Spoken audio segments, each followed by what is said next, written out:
When the crowd saw that neither Jesus nor his disciples were beside the sea, they themselves got into the boats and went to Capernaum looking for Jesus. When they found him on the other side of the sea, they said to him, "Rabbi, when did you come here?" Jesus answered them, "Very truly I tell you, you are looking for me, not because you saw signs, but because you ate your fill of the loaves. Do not work for the food that perishes, but for the food that endures for eternal life, which the Son of Man will give you. For it is the Son of Man that God the Father has sealed." Then they said to Jesus, "What must we do to perform the works of God?" Jesus answered them, "This is the work of God, that you believe in the one whom God has sent." So they said to him, "What sign are you going to give us then, so that we may see it and believe you? What work are you performing? Our ancestors ate the manna in the wilderness, as it is written, 'He gave them bread from heaven to eat.'" Then Jesus said to them, "Very truly I tell you, it was not Moses who gave you the bread from heaven.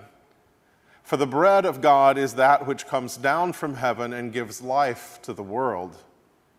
They said to him, "Sir, give us this bread always." Jesus said to them, "I am the bread of life. Whoever comes to me will never be hungry, and whoever believes in me will never be thirsty." The gospel of the Lord. Praise to you, O Christ. You may be seated. Do you want kids down? You want kids down, right? Oh, am I going? Yes. As we prepare for our godly play lesson, I did just want to say a few things. You know how it is with preachers. We can't let a text go, can we? Without saying something. We begin today this series of I am the bread of life texts. These statements that Jesus makes, this discourse he gives, placing himself at the center for us, the source of life, the source of being. This gospel is written for a group of people who are losing everything around them, having been forced out of synagogues where they were still worshiping with other Jewish non-believers in Jesus, but worshiping together and asking, is Jesus enough? Is Jesus enough to take care of our problems, to fill everything of what has happened to us? And Jesus replies over and over through this passage, I am. But if you remember that statement, I am, from way back in Sunday school, Moses standing in front of a burning bush and saying to God, to the bush, who are you? Who am I supposed to tell them you are? And what does God say to Moses? I am who I am. And here the writer has Jesus repeatedly throughout his gospel say, I am. Jesus is enough. He is the center. He is the place we begin. So as we continue through these weeks of hearing bread over and over and over again, this is our focus. This is why we continue with these texts and stay within them, brings Jesus to the center for us as the source of life, as one of my seminary professors was constantly saying to us. God alone and Jesus alone is the source of life and of nourishment. So we come and we are fed. This time I'm going to just turn it over, and any of our kids, I will just say young at heart even, who would like to come forward and participate and see it closely may.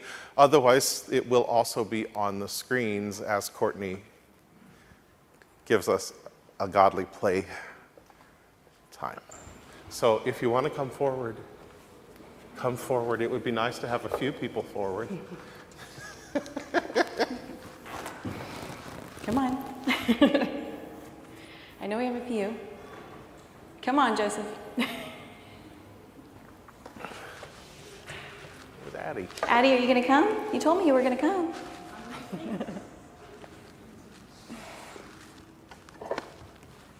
All right, right, that's all right. People can see on the screen. So Joseph, go ahead and sit and so you can watch me. Sit down there so you can see what's going on. Okay, we have Addie. We have a couple more coming. Wait just a minute. Make sure I have everything set up.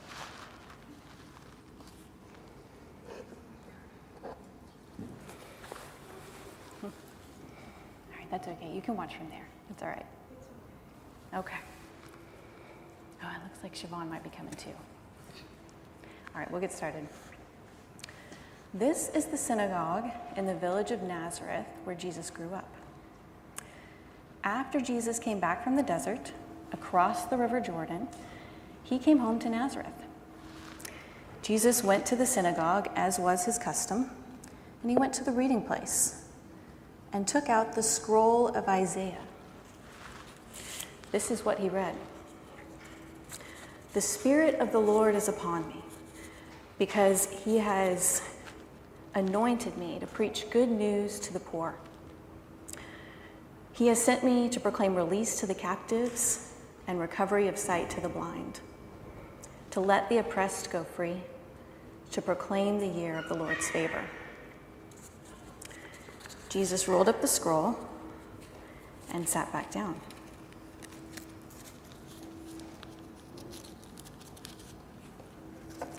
As they began to discuss the reading, Jesus said something like, "Today this scripture has been fulfilled in your hearing.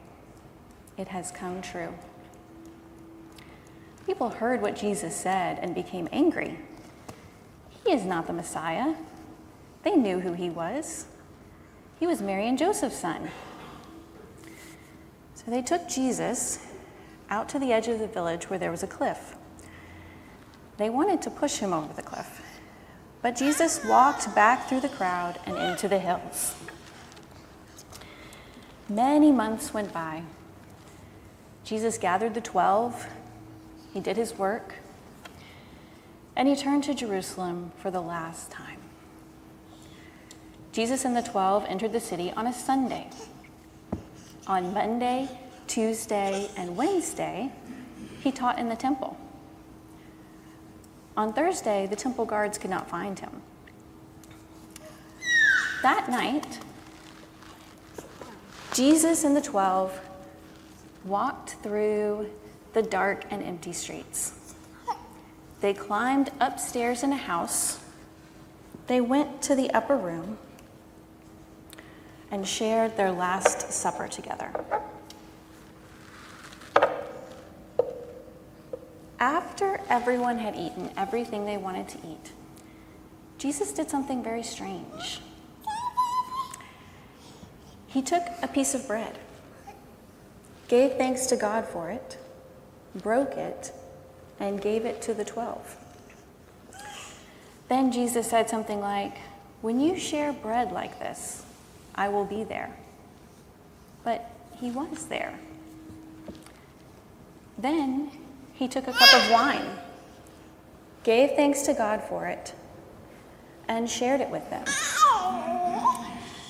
Then he said something like, "When you share wine like this, I will be there." He was always saying things like that. What could he mean? They did not understand at first, but they did not forget. Later, they would understand. Now watch carefully.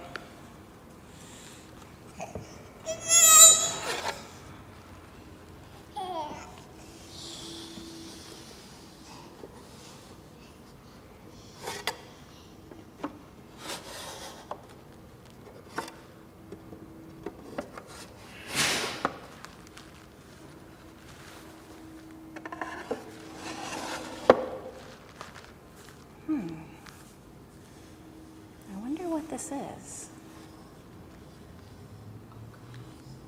A cross. Two perpendicular lines. I wonder. A temple? And a church. A sanctuary. Well, thank you for coming up and sharing this story with me today. You guys can go back to your seats.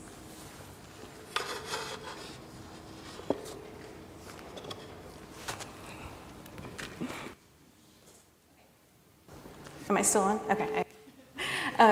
So I'll just a quick background and explanation of the story. It obviously goes very quickly through Jesus' life. So we don't skip all those stories, don't worry. We tell what Jesus does.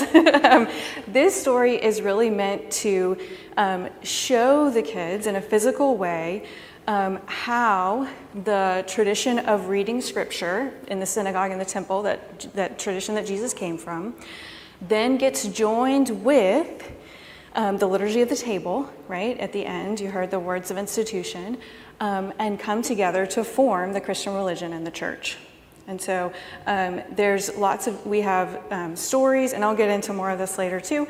We have stories that tell about people from the Bible, stories that tell about Jesus's works, all sorts of different stories. But then we also have stories like this that really try and bring some of those more complex elements and just plant that seed for the kids so that they can start to understand these more complex concepts that they'll learn about later. But as you heard, they kind of figured it out in the wondering, right? After every story, there's always I wonder questions. We don't give answers. We allow the children to enter into the story and come to their own understanding. And this happens almost every week, right? Where they kind of just start figuring it out together. And they started with some different answers, and by the end, they saw that it was the church. And so I'll talk more later, but I think that at least explains. And if you have any questions, I'm happy to talk more after church.